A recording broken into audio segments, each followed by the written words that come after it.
Sa iba pang balita, suspendido na ang pasok sa mga paaralan at tanggapan ng gobyerno sa Metro Manila at ilang lalawigan sa Luzon dahil na rin sa masamang panahon. Ang buong ulat ihati naman sa atin ang aming kasama si Elena Luna live via phone patch. Elena? Maraming salamat sa iyo, Habiba. Habang binubuo ang kanyang mga commitments na biyahe sa Europa, tiniyak ng palasyo na nakatutok pa rin si Pangulong Aquino sa sitwasyon sa bansa, lalo na ngayong lumapag na ang bagyong Mario. Ayon kay Presidential Spokesperson Edwin Lacerda, inatasan ni Pangulong Aquino ang mga kinauukulang opisyal ng mga ahensya ng pamahalaan sa pangunguna ni Executive Secretary Paquito Ochoa Jr. na pumunta ng NDRRMC para mag-monitor at sama-samang kumilos. Ang mga opisyal na ito na rin ang magiging responsable sa pagbibigay sa Pangulo ng mga updates buong araw.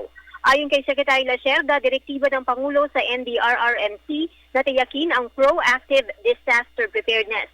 Ang mga naunang direktiba daw ng Pangulo ay nasunod naman ng mga cabinet at sub-cabinet members ng NDRRMC na makikita sa naging paghahanda sa bagyong Luis at Mario at evacuation sa Bulkang Mayon. Ayon kay Secretary Lacerda, tutuparin ng Pangulo ang mga international commitments habang nasa ibang bansa, pero tiniyak ng palasyo na walang tigil ang komunikasyon ng Pangulo sa kanyang official family o sa mga miyembro ng kanyang gabinete na nasa Pilipinas. Ayon kay Secretary Lacerda, nakakatanggap ang Pangulo ng updates at ipinapadaan ang anumang direktiba o pag-uutos kay Executive Secretary Paquito Ochoa. Dahil na rin sa bagyong Marion, maagang naglabas ng anunsyo si E.S. Ochoa na nagsuspinde ng klase sa lahat ng mga antas ng pribado at pampublikong paaralan sa 16 na lalawigan. Ito ay sa Metro Manila, Zambales, Bataan, Pampanga, Tarlac, Nueva Ecija, Bulacan, Rizal at Cavite. Kasama rin sa mga lalawigan ang Batangas, Laguna, Quezon, Polillo Island, Mindoro, Camarines Norte, Marinduque at Pangasinan.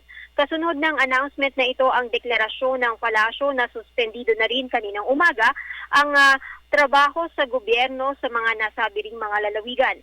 Naging bahagi ng anunsyo ng palasyo ang apila sa pribadong sektor na pagbatayan ng sitwasyon ng bagyo kung papapasukin ang kanilang mga empleyado.